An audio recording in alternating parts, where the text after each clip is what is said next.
Es un punto que, aunque no directamente, involucra también al propio Instituto Nacional Electoral. Estamos hablando de una determinación del órgano reformador de la Constitución en el Estado de Baja California, que modifica los términos de una elección que fue coorganizada por el Instituto Nacional Electoral, pero además que tiene una serie de implicaciones graves en términos de su alteración al orden democrático y al orden constitucional mexicano.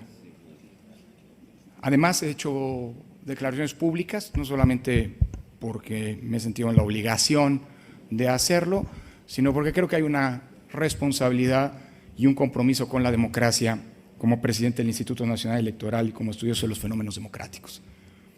Creo que hay un par de puntos que se vale la pena subrayar. Y el primero es que la democracia depende para su subsistencia de la existencia de reglas del juego. De hecho, la democracia es eso, la existencia de una serie de reglas del juego político, de acceso al poder político en primera instancia, y que se concretizan en las elecciones. Como lo decía Ortega y Gasset, la democracia es mucho más que elecciones, pero depende de ese mísero detalle. Sin elecciones, en clave democrática, no hay democracia.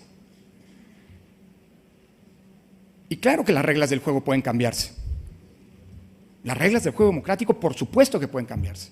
Hoy hay una discusión sobre si las reglas del juego democrático a nivel nacional, del juego electoral, deben o no modificarse. Pero toda democracia, y la nuestra en particular, establecen reglas para poder cambiar las reglas del juego democrático. El artículo 105 constitucional es claro y nítido como el agua y vincula también a los congresos locales y a los órganos reformadores de la Constitución a nivel local. Las reglas del juego democrático pueden cambiarse, pero solo hasta 90 días antes del proceso electoral que las mismas buscan regular. Dicho en otras palabras, ¿podía el órgano reformador de la Constitución de Baja California modificar la duración de un cargo de elección popular? Sin duda, pero antes de que la elección se realice. De hecho, eso es lo que ocurrió en Baja California. En 2014 se modificó la Constitución en un artículo transitorio para determinar que quien fuera electo como gobernador o gobernadora en 2019 duraría en su encargo poco menos de 2 años, con un propósito claro y específico: empalmar las elecciones de ese estado que habían sido siempre desfasadas con las elecciones federales, por cierto, siguiendo una lógica que la propia reforma de 2014 ha empujado. Por eso cada vez vamos a elecciones más y más concurrentes. 2021, todos los estados tendrán elecciones concurrentes con las elecciones de diputados federales. Es decir, primer dato, desde hace 5 años, todos los ciudadanos en Baja California sabían que el gobernador electo este año sería electo por 2 años. La elección, como se ha mencionado aquí, fue convocada bajo esos términos. Los registros de los candidatos fueron concedidos para competir, en el caso de la gubernatura, por 2 años. Los ciudadanos fueron a las urnas para elegir a gobernador por 2 años. Se entregó una constancia al ganador para ser gobernador por 2 años. Lo que ha ocurrido aquí es que a lo mejor se leyó al revés el artículo 105 constitucional. Y perdón el sarcasmo. Lo que ocurrió aquí fue una violación grave y flagrante a la Constitución, una violación grave y flagrante a la regla de las reglas del juego democrático. Porque se modificaron las reglas del juego, como he venido sosteniendo públicamente desde hace días, después de que el juego terminó.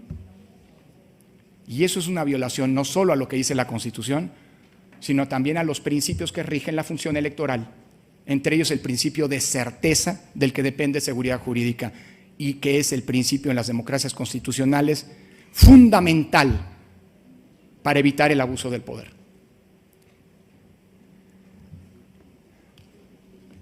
Claro que el Congreso y los municipios podrían haber cambiado las reglas de duración del siguiente gobernador, pero no del que ya fue electo. Lo decía el señor representante Morena y lo decía bien, eso es un asunto que no se va a resolver aquí. Estos son los casos en los que lamento que el Instituto Nacional Electoral no esté habilitado para poder presentar controversias constitucionales o acciones de inconstitucionalidad. Por cierto, en un futuro valdría la pena pensar esto como una eventual atribución a esta institución, Pero sí creo que si convenimos en lo que se ha planteado, todos aquellos que tienen la función de guardar, porque han protestado guardar la Constitución y que tienen la función de poder presentar, incoar la acción de la Suprema Corte de Justicia en su momento, o de la justicia electoral para que se pronuncie, deberían hacerlo. Porque eso es justamente en lo que se refrenda el compromiso democrático. Actuar en contra de cualquier acto abusivo y vulnerador de la democracia y de sus reglas, de la Constitución y de su lógica. Hoy estamos ante un impasse, como se mencionaba, que ojalá pueda terminar en la Suprema Corte de Justicia o eventualmente, si es el caso, ante la Sala Superior, que son los dos órganos con potestad de poder juzgar la constitucionalidad de las leyes, eventualmente violatorias de la propia Constitución, para que en su rol de guardianes de la Constitución y de la democracia puedan restablecer un orden hoy vulnerado. No hacerlo creo que es una muy mala señal para un país que ha invertido tantos esfuerzos en poder construir su sistema democrático. No vale la pena. 3 años en el gobierno no valen la pena a cualquier costa para poder echar por la borda lo que generaciones de mexicanos han venido construyendo y que les ha permitido a todas las fuerzas políticas, por la vía democrática, con respeto a las reglas del juego, empujadas por todos los actores políticos, acceder al poder público gracias al voto popular. Simple y sencillamente sería vergonzoso formar parte de una generación de mexicanas y mexicanos que construimos la democracia y ser también parte de una generación que ha comenzado la ruta de su desmantelamiento. Eso es justamente lo que creo está ocurriendo en el estado de Baja California. Y ojalá el orden constitucional sea restablecido en breve por quienes tienen la obligación de garantizarlo.